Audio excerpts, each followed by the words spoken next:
Chairing our panel today is Colleen Graffy.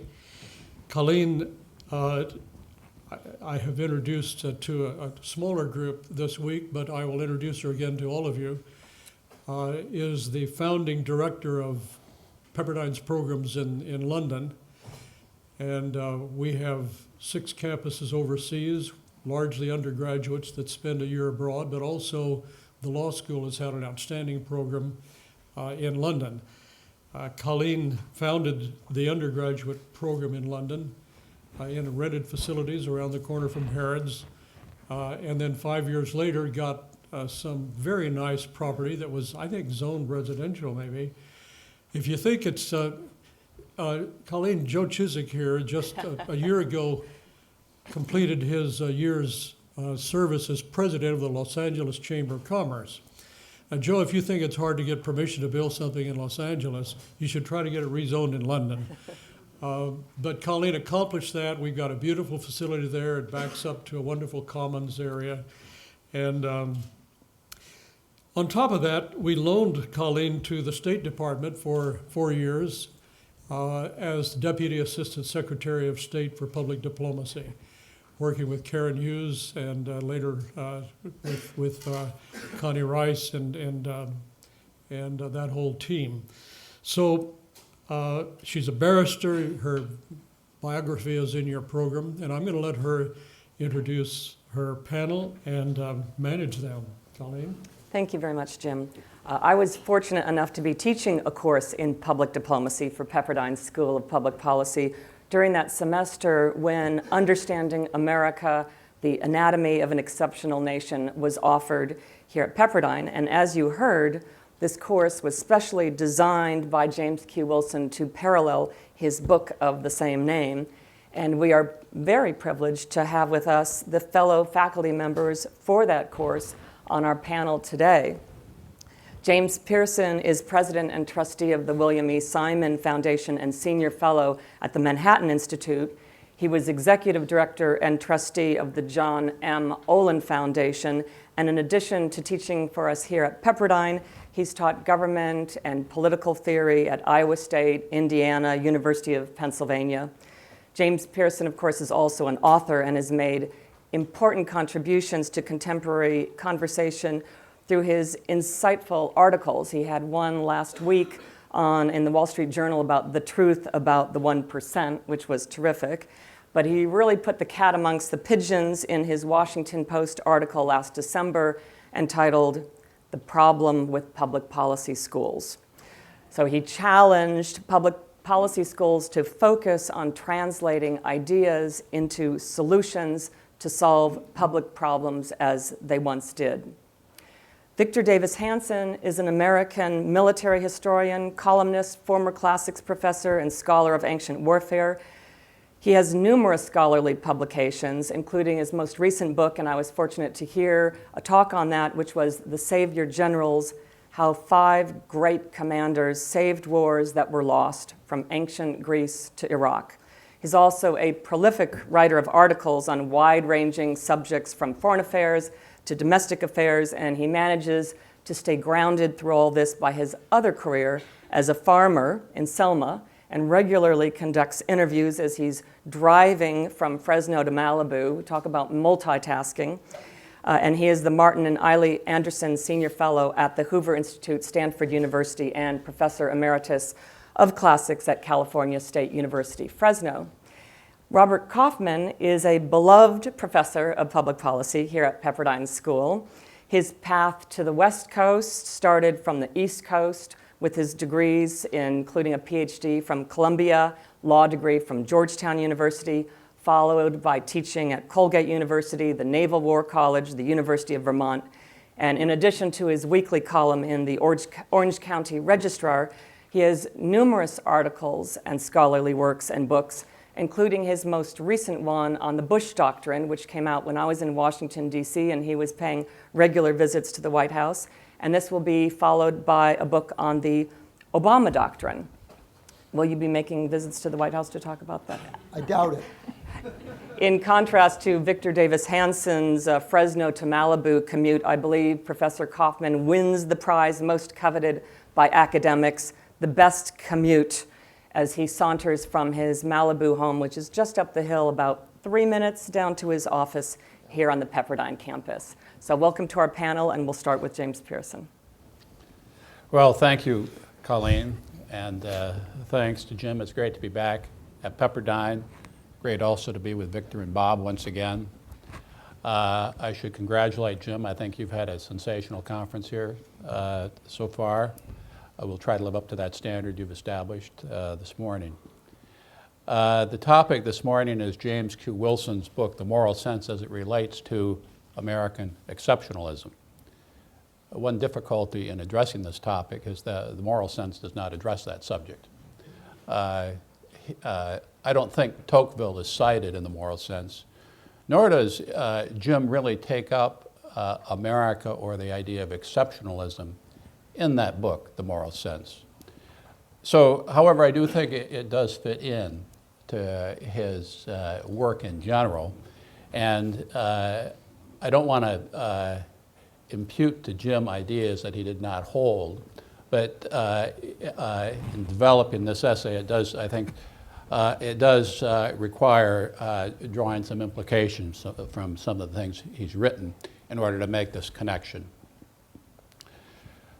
Among American conservatives, there's long been a division between those who take their bearings from Burke and those who take them from Tocqueville.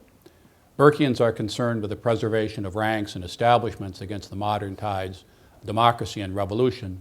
Tocquevillians with the means by which democracies can preserve themselves against inbred tendencies toward self-destruction. For Burke, the great question was how to resist the tide of democratic revolution in order to maintain what is valuable in civilization. For Tocqueville, it was how to render democracy compatible with civilization as a means of saving them both. James Q. Wilson, who died exactly 2 years ago this weekend, was more the Tocquevillian than a Burkean. The great questions he addressed during his distinguished career in academia were related in one way or another to the preservation of the institutions of religion, family, and community that he judged to be fundamental to a democratic way of life. For the average man or woman on the street, his views expressed their basic common sense. But this was not so in the academic world he inhabited. For most of his career, Wilson worked against the grain of academic consensus that said that these institutions were oppressive to individuals, women, minority groups, and needed to be reformed or transformed. Wilson, never one to follow the crowd, was skeptical of the foundations upon which this academic consensus was based. His great achievement as a scholar and social scientist was patiently and methodically to array the evidence to demonstrate that his colleagues were usually wrong and the man on the street was mostly right. Bill Buckley's comment yesterday about the Boston telephone book came up. I think it came up a couple of times. Buckley did not say that he would consult the first 500 names in the Boston telephone book rather than the Harvard faculty to demonstrate propositions about physics or drugs or evolution or any such subject of that kind. What he said was that he would rather be governed by the first 500 names in the Boston telephone book than by a committee of the Harvard faculty. So this is kind of a question of self-government that Buckley was raising, and this is a kind of a conversation that experts in public policy ought to have. They ought to have that conversation with the people, with their self-governing audience. And this is the kind of conversation that we've often failed to have in America over the last 40 or 50 years. One could go down the list of subjects, whether it's welfare or crime or school busing, and run it down today to global warming and climate change. These conversations, in one way or another, fail to address in a constructive way the people who will be governed by these decisions. And I think in terms of public policy schools, we've recurred to this issue of what's the relationship in a democracy between experts and the people who they seek to govern. I think I just infer that Jim Wilson must have been somewhat shocked by what transpired on the college campus in the 1960s. Some of us who lived through this can remember professors being denounced as fascists, including some of Jim's friends, or the police as being denounced as pigs and that sort of thing. This is the kind of thing that I don't think Jim probably encountered as he grew up in California, and certainly never expected to encounter on a college campus of all places. The question is, how did that arise? In terms of the moral sense, one difficulty obviously is that the youngsters who are doing these things generally grew up in good homes and suburbs and went to good schools. It's not clear in terms of the thesis of the moral sense how this situation developed. It's another issue. The distinction between Tocqueville and Burke must not be taken too far because, after all, they address two quite different subjects in their best-known works. Burke, the extremism of the French Revolution, and Tocqueville, the reality of American democracy defined by the widespread equality of condition.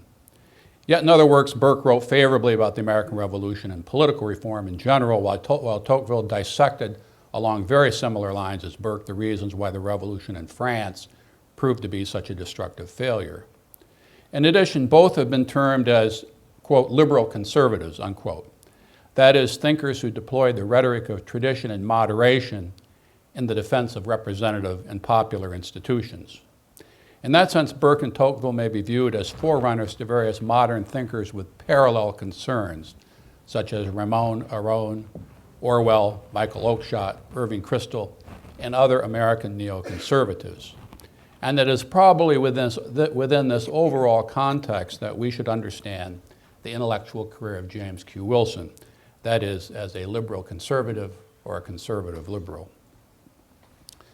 Wilson returned throughout his career to the fundamental theme of democracy in America, where it has succeeded or gone wrong, how it can be strengthened, where it might be headed. He wrote a popular textbook on American government, and his last two books were titled American Politics Then and Now and Understanding America, the Anatomy of an Exceptional Nation. His writings followed a trajectory from the city, the subject of his first books, Chicago actually, to the nation, the focus of his last books. Though for a host of reasons the United States was exceptional among modern polities, as Jim Wilson pointed out in these writings, he did not claim it was necessarily better or superior to other nations. Rather, America brought something new and different and something mostly good to the modern world of competitive nation states. Moreover, the ideal of American exceptionalism was sustained for generations by the widely held belief among Americans that their country is exceptional in every positive sense.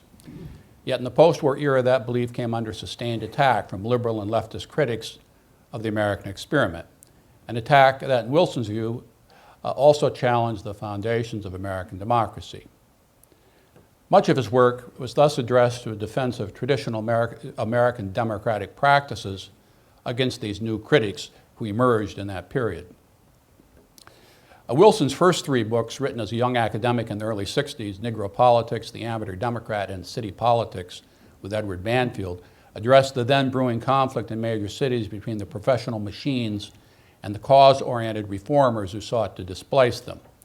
Wilson drew a contrast between the professionals like Mayor Daley, who were mainly interested in winning elections and were sometimes corrupt but effective in keeping the streets clean and safe and the city functioning, and amateurs who joined reform movements to overturn the professionals in order to achieve ideological goals like equal rights, free health care, the elimination of poverty, or an end to nuclear weapons. In a study of New York, Chicago, and Los Angeles, Wilson saw that the amateurs might eventually prevail in that struggle, but in the process would make urban politics more contentious and ideological, and city governments less effective in carrying out their basic functions. Wilson's views when he wrote these books were generally in line with the conventional liberalism of the Kennedy years. He was sympathetic, for example, to federal programs to support city services and to assist the urban poor. Though as the decade progressed, he lamented the overheated rhetoric of transformation and crisis that surrounded federal policy, and lamented also that the urban problem was increasingly defined in racial terms. He was also skeptical of the new politics that developed in tandem with the Great Society that insisted that the way forward for minorities in the city was to, quote, march on City Hall, as opposed to completing school, learning a skill, and getting a job. While intellectuals, federal policymakers, and the new urban elites were worried about poverty, inadequate housing, and civil rights, most residents of cities in the late 1960s were worried about crime, pornography, the breakdown of public order, and disrespect for community standards. And Wilson documented this with surveys that he consulted.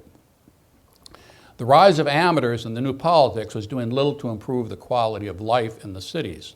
Quite the reverse, and much as Wilson feared might happen, major cities were now plagued by rising crime, riots, strikes by public employees, and regular confrontations between police and protesters. And these developments caused Wilson, along with many friends and colleagues, to rethink their commitments to liberal politics.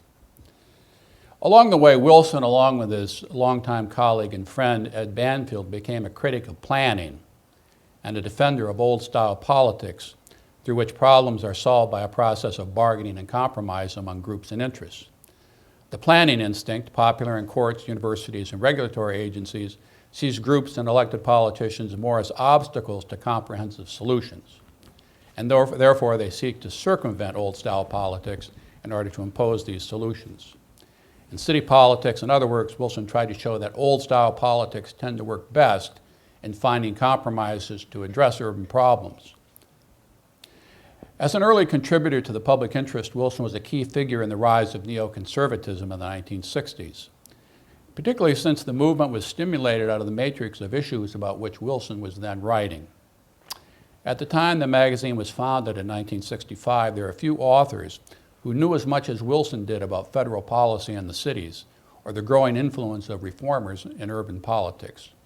To a great extent, that movement reflected Wilson's skeptical approach to politics and policy and his determination to draw upon social science to test the extravagant claims made by reformers on behalf of their programs. We've discussed, people have identified their favorite books that Jim Wilson wrote. Among my favorites are the series of essays that he wrote for the public interest between 1965 and 1971 or two. He contributed one essay per year on average to that magazine and helped to shape its approach to urban politics and national politics, some outstanding essays, which I'll mention here briefly. One of his early essays for the public interest, Wilson wondered why voters wanted mayors to address problems of crime, disorder, and rising taxes, while mayors in cities like New York, San Francisco, Detroit, and Boston endorsed civilian review boards to control the police, expressed sympathy for the poor, and pointed to poverty as the root cause of crime, and indeed pushed for higher municipal taxes. Wilson drew a distinction between the constituency of the typical urban leader, and that would be the voters, and the emerging audience, term he used, of urban politics that consisted of good government groups, university researchers, foundation officials, advocacy journalists, and federal grant makers. The new mayors, he argued, now listen more to this newly powerful audience at the expense of their constituencies, their voters. This, he argued, represented a new iteration in the long-standing battle between the urban machines and the good government reformers. For the next 4 decades, Wilson was a mainstay of the neoconservative movement, contributing regular essays to publications like The Public Interest and Commentary, and maintaining associations with institutions friendly to that movement, such as the American Enterprise Institute, the Manhattan Institute, and incidentally coming up regularly with new ways of thinking about old problems. Of course, Wilson wrote a lot for Commentary, The Public Interest, the Wall Street Journal, and other popular journals. So Wilson, though a disciplined social scientist, was also a thinker who wanted to reach out to the public and engage in that kind of argument. Wilson wrote a few years ago that among his 14 books, he was most satisfied with The Moral Sense, his effort to reestablish a foundation for moral judgments.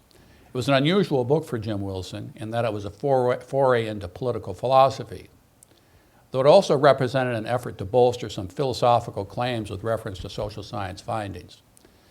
As I noted, that book does not cite Tocqueville. It does cite Burke. Nor does it take up the great issues of democracy and American exceptionalism that he addresses in many of his other works. So how does it fit in? One might infer that Wilson saw the new politics of the 1960s as an attack on the inherited moral understanding of the common citizen. If voters were racist and bigots and narrow-minded in moral outlook, as many said, then they could not be trusted to govern their cities or much else.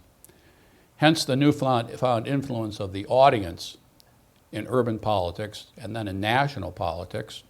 We see it going on today. Arizona would be a case of that. And the effort to circumvent the electoral process in making decisions. If respect for communal norms is a foundation for democracy, then how do we answer the charge that these norms allow whites to suppress blacks, or the rich to exploit the poor, or the ignorant to run the cities? How, in the face of these claims, do we restore the confidence of citizens to make moral judgments and to enforce communal norms? Those are hard questions, and it is to Wilson's credit that he tried to answer them.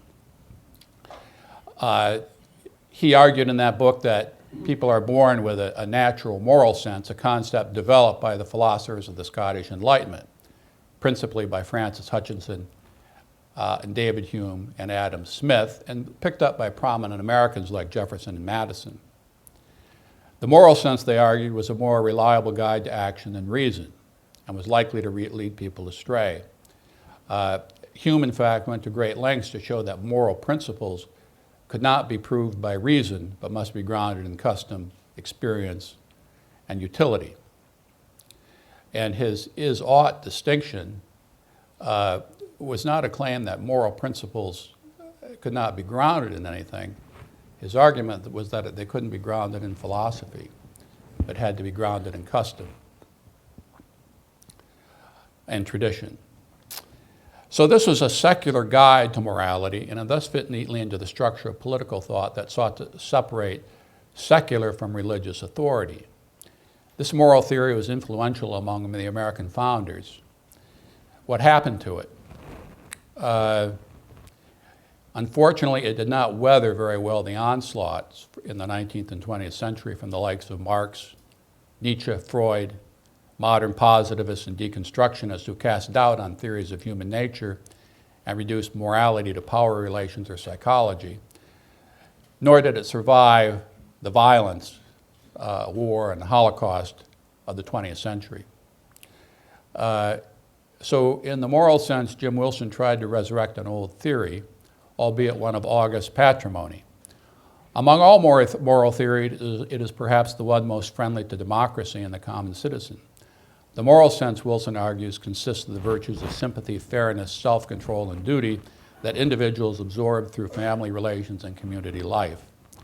Individuals do not become moral beings through the teachings of precepts and principles, but rather in daily life in families, churches, and schools where moral norms are lived and acted out. And so the collapse of communal institutions cannot help but interfere with the process by which the moral sense is transmitted to new citizens. And as much as some may deny it, we all experience the world as a field of moral choices, as Jim Wilson argued in that book. Whether or not to lie, steal, go to work, run a traffic sign are choices that are constantly before us, and they're typically not made philosophically, but more on the grounding of habit and norm. Society, as Wilson reminds his critics, could not function if they did not somehow form their members to make those judgments, nor would democracy be possible if citizens could not be trusted to make judgments about the direction of their government. Democracy, in fact, is one of the purer expressions of the moral sense because its purpose is to widen the circle of sympathy and fairness to include more and more people. Wilson lamented a few years ago that the moral sense should have had a wider readership than it did. This is perhaps a way of saying that it did not exercise the kind of influence that he hoped for, or indeed that he thought the book deserved to have. He was probably right about that. The forces that he identified in contemporary life, the planning instinct, the attack on customs, tradition, and the moral sense, the effort to circumvent traditional political forms, have proved to be too powerful to deflect by intellectual argument. The American experiment thus proceeds into uncharted waters, lacking the kind of moral compass that Wilson sought to provide. Will it succeed? Can it succeed? These are questions that worry here today we would like to pose to James Q. Wilson, one of our great conservative liberals. Thank you.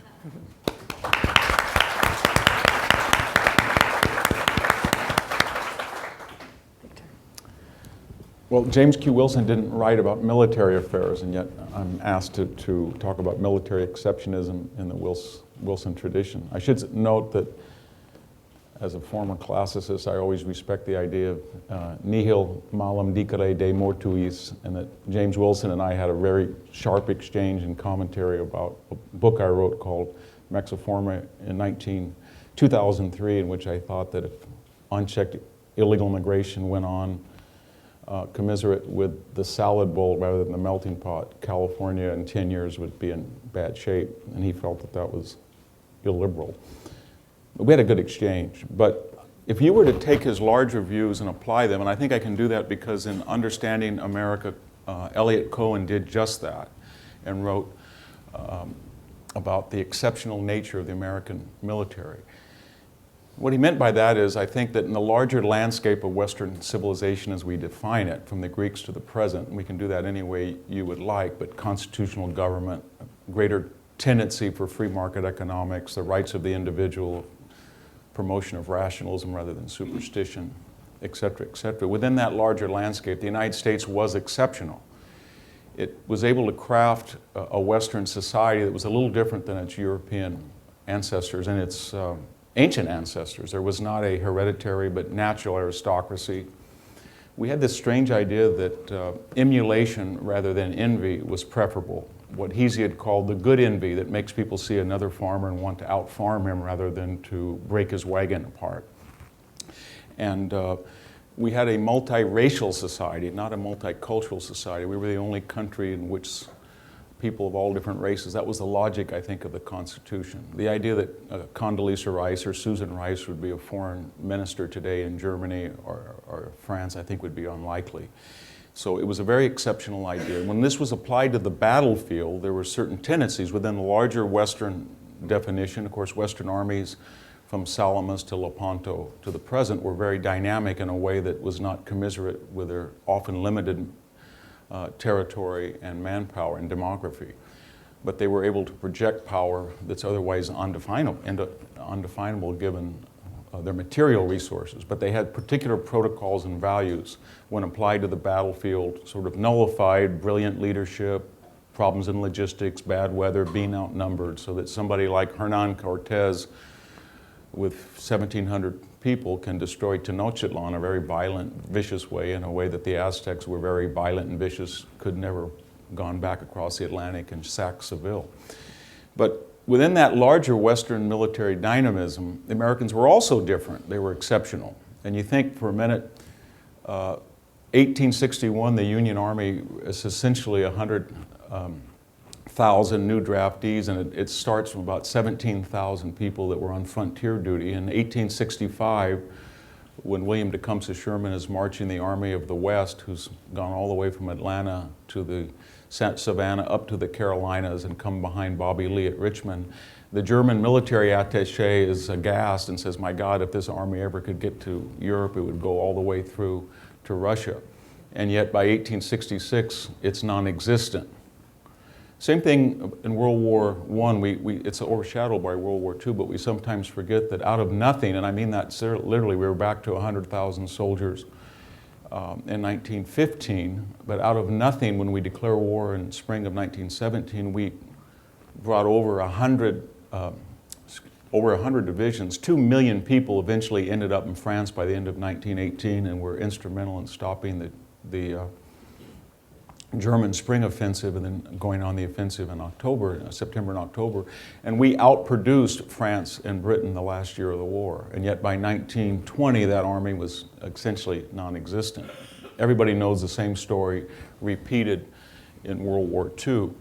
My favorite statistic about World War II is that by 1944, we had produced 300,000 aircraft. That was more than not only Italy, Japan, and Germany combined, but more than Britain and the Soviet Union combined. And yet we had almost produced no more than 20,000 by 1939. It's an amazing story about how the United States, the American way of war, starts with nothing almost, and then it harnesses the enormous muscles of its industry. It mobilizes large populations and puts them into the military, and then it has a particular way of war: frontal assault, reliance on firepower, later artillery and air power, tries to find the enemy the most direct way. Remember, George Marshall was constantly trying to convince Churchill of this insane idea of landing on the Normandy beaches in 1942 and going straight to Berlin and ending the war by 1943, but that was the American way of war. And it's stymied, of course, in places like Vietnam or even Anbar province. But the propensity is always to use our economic muscle, our large population, and our firepower, and to have few casualties and get to the enemy and go home and then disband the military. Within this, Eliot Cohen, in an essay, Understanding America, he is very worried about this cyclical response, as all of us are, that we tend to be isolationist, even appeasement sometimes, and then we go hog wild and then win a war. And he says that this serves us not too well in a nuclear age where conventional warfare doesn't work too well. And he cites some other disturbing frequencies, incidences in the modern military. It tends to be more lower or middle class than the society at large. That is, less poor people and less wealthy people are now participating. It tends to be a little bit more white than the population in general, about 85%. It tends to be a little bit more rural, a little bit more southern than the population in general. It's much more religious than the population in general. It tends to pull a little bit more conservative than the population in general. And he suggests that for a nation in arms that has done so well by reflecting the demography of America, we're becoming bifurcated. We have an elite that makes policy but doesn't know the protocols of the military, and therefore we get into things like Vietnam or Korea, then Vietnam or Iraq or Afghanistan. And he's very worried about that, and you can see where this trajectory is leading to. It's leading to something like a president issuing step-over lines or deadlines or red lines, but knowing that he won't have the political power to mobilize the population for a political end using military force, and has, in lieu of that, we tend to be very fond of drones. That's judge, jury, and executioner, and it works well to solve the problems that Cohen articulated in Understanding America. All I want to add to this discussion is that too is not new. Just as America improved the Western way of war, so it dealt with this same problem in Western culture, that the combination between free market economies, and even the Greek economy was much more free than the alternative in the Mediterranean or in Persia, and the combination of the freedom of the individual often led to what the Greeks called decadence, the Romans called it license. And by that they meant that the human condition, without the bridles of tradition, religion, shame cultures, tended not to be able to galvanize people to sacrifice for the common good. They wanted the state to give them entitlements rather than to give them responsibilities. And the traditional explanation of that in classical history is this inexplicable mystery why 250,000 Persians come in 480, and Greece is now nothing more than Athens and the Peloponnese, and it defeats them.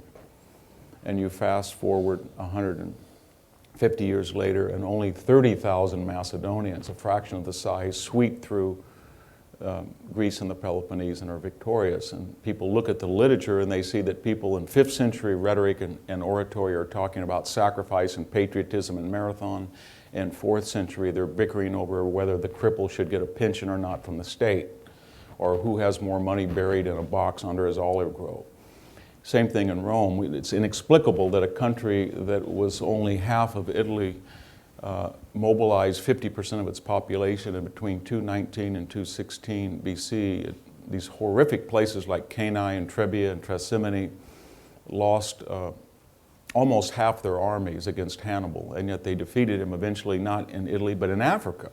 Fast forward again 600 years, and they can't stop a ragtag bunch of Gauls coming across the Danube and Rhine that pose just a fraction of the threat that Hannibal did. Yet, they had 70 million people and 1 million square miles at their disposal to mobilize. We could do this again and again with France between World War I and World War II. The French army, everybody said the French army is our salvation against Hitler. It was 250,000 people ready. It had the Maginot Line. It had a better tank, as good airplanes as the Germans. It had everything except it didn't really know that it had confidence to use them. The population didn't back it. The use of the word Verdun in a school textbook in 1926 was outlawed, censored. And Britain after World War II, there's no South Korea yet, there's no Chinese miracle, there's no Taiwanese miracle. Russia is in shambles, Germany's in shambles, Japan is in shambles, France is nearly in shambles, Western Europe has been decimated both by occupation and bombing. You would think that Britain would recover as the way the United States did. Instead, it loses its empire and it nationalizes its economy.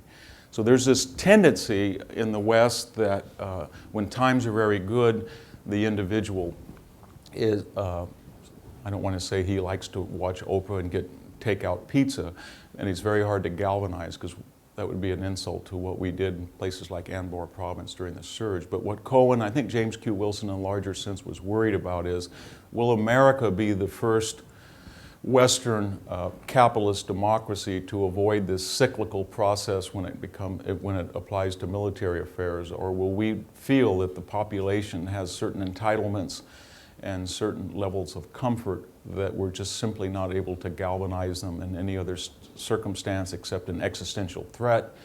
And even in that case, the existential threat won't be so apparently existential. I don't have an answer for that. Eliot Cohen was very pessimistic and was arguing for things like a draft and a greater political understanding of the military, a greater diversity in the military. I'm not sure that that's going to work. What I would leave you with is, it's a larger question. The military will either succeed or fail and avoid the fates of Athens or Rome or France between the wars to the degree that we in our society will, because the same issues apply to civic responsibility, budget prudence, sobriety, and culture. It's the same issue as the military. And so I think in this way the military is inseparable, and we will not do well against external enemies if we don't do well against internal contradiction. Thank you.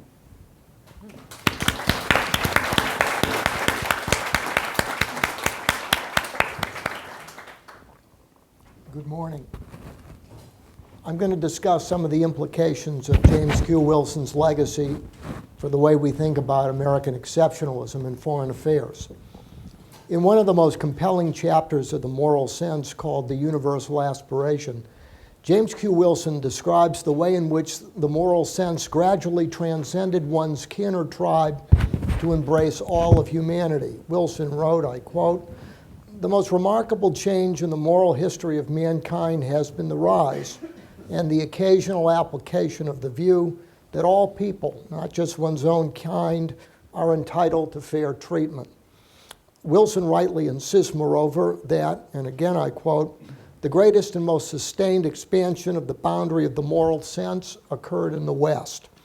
It's first and foremost in the United States that the principle of freedom for all men has emerged and remains a fundamental principle, not just for our domestic arrangements, but for the way in which the United States has engaged the world since the founding.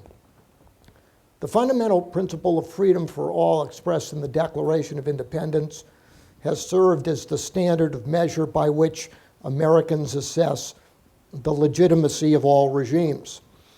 American exceptionalism in foreign affairs signifies more than just the United States operating differently than other nations.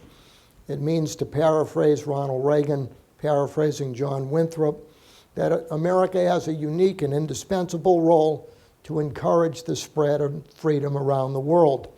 It means, to paraphrase George W. Bush's second inaugural address, that Americans largely conceive of their ideals and self-interest as one. Granted, the founders, as well as James Q. Wilson, were practical men. Their mixed and fixed view on human nature inoculated them from the temptation of utopian politics. They recognized that ineradicable human fallibility and the problem of evil eternally render the search for the perfect the enemy of the good. They recognize that American foreign policy, as well as the domestic structure of government, must reflect the ubiquity of power as well as principle.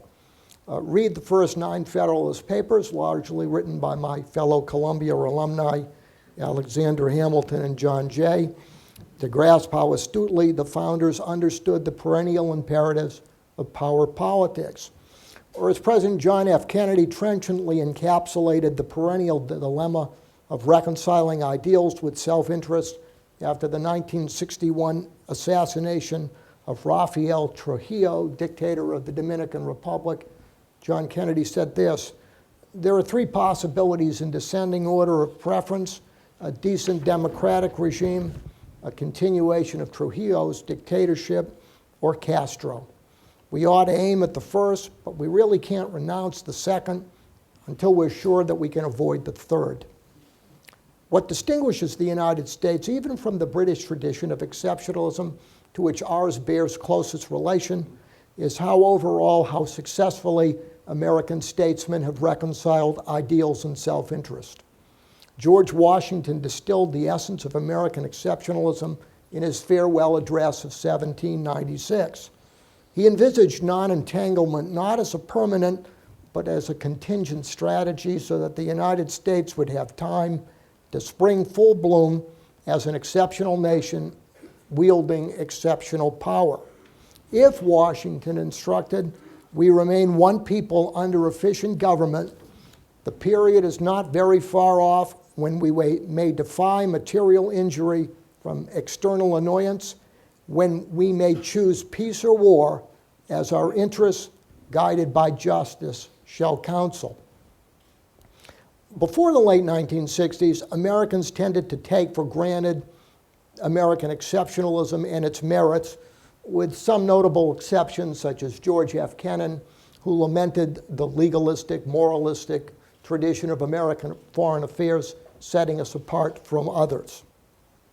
Most of the pre-1960s debates concerned what form American exceptionalism should take. Should we promote liberty only by example, being the vindicator only of our own, as Secretary of State John Quincy Adams put it on the 4th of July, 1821? Or should American exceptionalism take the form of deep engagement with the world economically, politically, and militarily? Ronald Reagan delivered an early, emblematic, full-throated defense of a muscular internationalist version of American exceptionalism in a 1952 commencement address at William Woods Women's College. America, Reagan declared, is an idea that has been deep in the souls of man ever since man started his long trails from the swamp. It is, Reagan continued, nothing less than the inherent love of freedom in each of us, and the great ideological struggle against communism that we find ourselves engaged in today is not a new struggle. Reagan said it's the same old battle. We met it under the name of Hitlerism, we met it under the name of Kaiserism, and we have met it back through the ages in the name of every conqueror that has ever set upon a course of establishing his rule over mankind.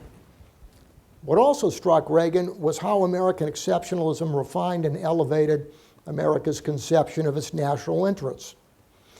In his recently published book, brilliantly refuting the idea of American decline, Joseph Joffe argues that despite American shortcomings, the United States is the only great power in history that has not defined or pursued its national interest as a zero-sum game.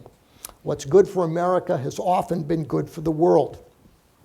Since World War II, the United States has served as the default power in international politics, deterring and defeating hegemonic threats, catalyzing the spread and sustenance of freedom through trade and alliance rather than territorial conquest, striving to choose the lesser moral as well as geopolitical evil, as John Kennedy put it, when a viable, decent democratic alternative does not exist. Search in vain for historical analogs remotely comparable to the enlightened self-interest the United States displayed after World War II, rebuilding our vanquished foes to become free, open, democratic economic competitors. Likewise, American exceptionalism accounts substantially why so many Americans still support a decent, democratic, exceptional Israel when most of the world has cravenly abandoned it, such as Western Europe, or demonized it, such as the United Nations, or seeks to destroy it, such as the tyrannies in the Middle East surrounding it. James Q. Wilson was too wise to slight the potential pitfalls of American exceptionalism. Granted, American exceptionalism doesn't quite amount to the double-edged sword Seymour Martin Lipset called it in his book on the subject. Nevertheless, American exceptionalism does warrant some substantial caveats.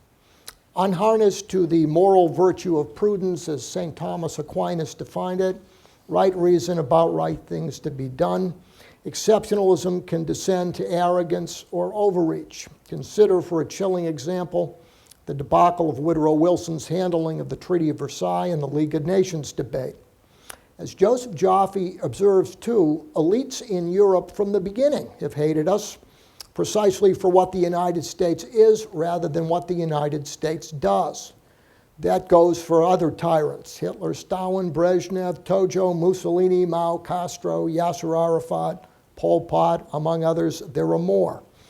Add to the list of enemies that American exceptionalism inevitably invites radical Islamists, Putin's Russia, and an authoritarian expansionist China. Tyrannies oppose American freedom and oppose American influence on existential grounds. That means the United States will always have to possess the fortitude and the foresight to defend it against enemies who abhor the dynamism and freedom American exceptionalism epitomizes. Yet the more insidious, serious challenge to the vitality of American exceptionalism in foreign affairs has arisen at home rather than abroad. The lacerating debate over the Vietnam War and its aftermath spawned two major challenges to American exceptionalism. During the 1970s, Richard Nixon and Henry Kissinger sought unsuccessfully to devise and pursue a grand strategy grounded in a European conception of realpolitik, excluding regime type or transcendent morality from their calculations. The failure of their policy of détente and Nixon's disgrace, having to resign over Watergate, conspired to doom their approach so at variance with the basic instincts of the American people. For all their differences, the presidencies of Jimmy Carter and Ronald Reagan recoiled from Nixon and Kissinger's attempt to sever power from principle. A more formidable sustained attack on American exceptionalism comes from the new politics wing of the Democratic Party, which anti-war and other protest movements catapulted to prominence in the late 1960s. Whereas Nixon and Kissinger dismissed American exceptionalism as misguided, the new politics wing assailed American exceptionalism as immoral. President Obama has embraced this critique with enthusiasm. Like the anti-war left during the Cold War, the president often considers what William Fulbright calls the arrogance of American power more menacing than the threat posed by our external enemies. This sentiment pervades many of the president's landmark speeches. His determination to devolve America's global responsibilities, his commitment to shrink American military power, his near categorical preference for multilateralism, and his propensity for engaging adversaries that are tyrannies rather than bolstering allies that are decent democracies. Indeed, the president dismissed the very notion of American exceptionalism at his first G20 summit in May 2009. The president's recent speeches to the nation since he flinched from using force against Syria to enforce his red line elaborate on this theme. Neither the president nor his administration sees the need to sustain American global leadership or the preponderance of American military power on which it depends. We're all weary of war, the president told the American people in September. Instead, the president calls on Americans, I quote, to concentrate on the task of rebuilding America at home. Writing in Newsweek in the fall, James Rubin has observed how the president's talk and action increasingly evoked the sentiment of George McGovern's 1972 campaign, Come Home America. The Obama doctrine thus has paved the way for ending America's indispensable role since World War II as a global leader grounded in American exceptionalism. The distressingly growing number of younger Americans who share President Obama's doubts about America's goodness and greatness culminates nearly 5 decades of multiculturalism and moral relativism on elite campuses, ignoring the essentials of world history, ignoring the essentials of American history, slighting America's virtues, exaggerating its vices, and assaulting the moral legitimacy of American power. Freedom, Ronald Reagan warned, is never one generation from extinction. It must be fought for, protected, and handed on to do the same. In his farewell address of 1989, explaining what he meant by America as a city on a hill, Reagan warned, too, that the resurgence of national pride under his presidency, I quote, would not last unless it was grounded in thoughtfulness and knowledge. Reagan worried that the United States was doing a poor job, I quote, of teaching our children what America is and what she represents in the long history of the world. If, Reagan admonished, we forget what we did, we'll forget who we are. We've got to do a better job of getting across that America is freedom. And freedom is fragile, it's rare, it needs protection.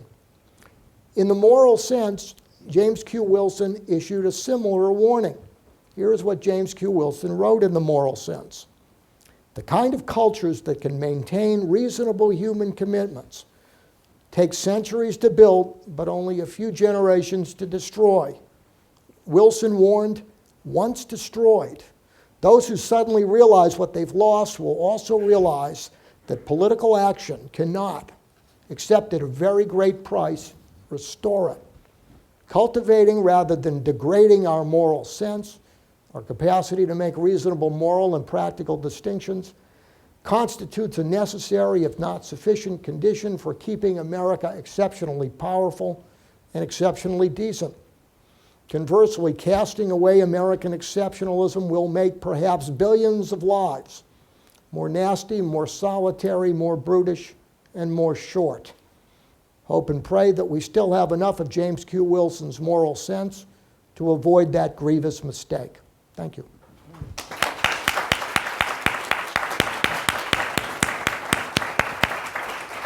Excellent. Thank you to the panel. The book edited by James Piereson, The Pursuit of Liberty, Can the Ideals That Made America Great Provide a Model for the World, has an excellent first chapter by James Q. Wilson on American exceptionalism. And it includes in the preface a quote from Thomas Jefferson as he was leaving office. He said, "The station which we occupy among the nations of the world is honorable but awful. Trusted with the destinies of the solitary republic of the world, the only monument of human rights and the sole depository of the sacred fire of freedom and self-government, from hence it is to be lighted up in other regions of the earth, if other regions of the earth shall ever become susceptible of its benign influence." The 20th century, 21st century translation of that is what I heard all the time traveling abroad from young people, which is America is imposing its values on other countries. So I'm wondering if the panel can discuss how is this lofty, wonderful statement by Thomas Jefferson translated into something that where instead of being honorable, we're awful in seeking to impose our values, which we would see as American exceptionalism. Well, Colleen, if you're asking me, I'm not sure that would be the answer given this morning. If you look at what's happened in Europe since Bush has gone away, look at our relations with the Germans, look at our relations with Great Britain, where we've denied the special relationship, look what the president in Poland and Lech Walesa has said about us.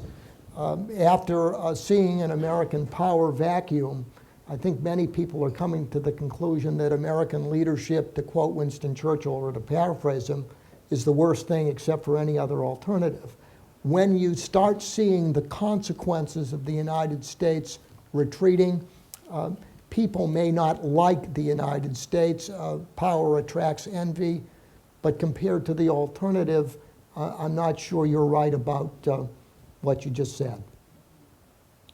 I would just add that envy is a very powerful, it's the strongest of all emotions in many ways. And I was reminded of that once when one of the most brilliant students I ever had was a fellow who was an illegal alien. And he went to Princeton University from Fresno State in classics. And one day I saw him demonstrating on the 187 demonstrations. And he was, they were burning the American flag and he was waving the Mexican flag. So I said to him, I won't mention his name, but I said, how can you wave the flag of the country that under no circumstances you want to return to and burn the one under no circumstances you want to leave? And he started laughing and said, it's because I feel bad that I want to be here and that I don't want to be in my home country. And I think we forget that we take more immigrants than any country in the world. Our culture is dominant, and that has a profound effect on people.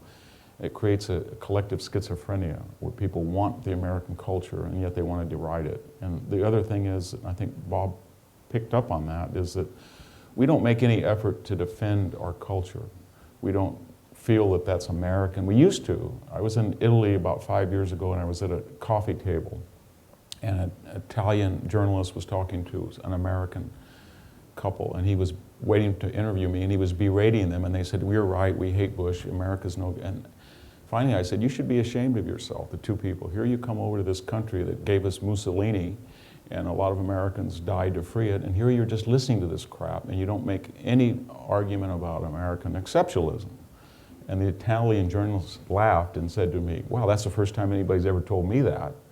And I think that Americans would be a little bit more assertive and hold people accountable for their logic, it would be a lot better. But when you combine envy and the idea that the Americans don't require reciprocal ideas, then I think you've got a combination for this sort of weird syndrome of wanting America and then wanting to trash it as sort of a confessional.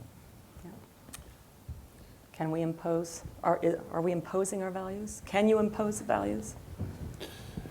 Well, Thomas Jefferson, I think, was talking about the idea of America as an example, as a city on a hill. In the 20th century, this has evolved somewhat so that the stability of the world depends a great deal not only on America's example, but America's power.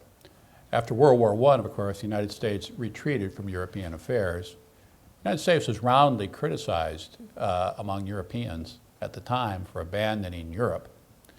And of course, we saw what happened in the vacuum that was left over in the 1920s and 1930s from the American withdrawal from the European situation. Certainly, American leaders learned during and after World War II where they had gone wrong in 1918 and 1919, and basically did the reverse in 1945 and 46 of what they did in 1918 or 1919. They disdained reparations, punished German leaders but not the German people, tried to integrate Germany back into the life of Europe and the West, and the U.S. Provided enormous aid to the defeated countries, and we projected our military power around the world. And of course, we've had now close to 70 years of global prosperity and advancing global freedom with this very large American presence in the world. And so I think both Bob and Victor and Colleen are right to be concerned as to what is going to happen here in the immediate future, going out 10 or 15 years, if, in fact, the United States continues to pull back according to the pattern that Bob identified.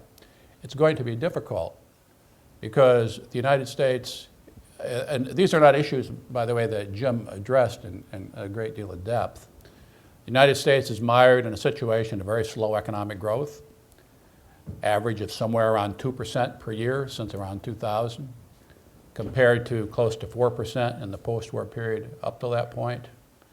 We're buried in debt, and we have a stock market that's levitated by the Federal Reserve and the American dollar.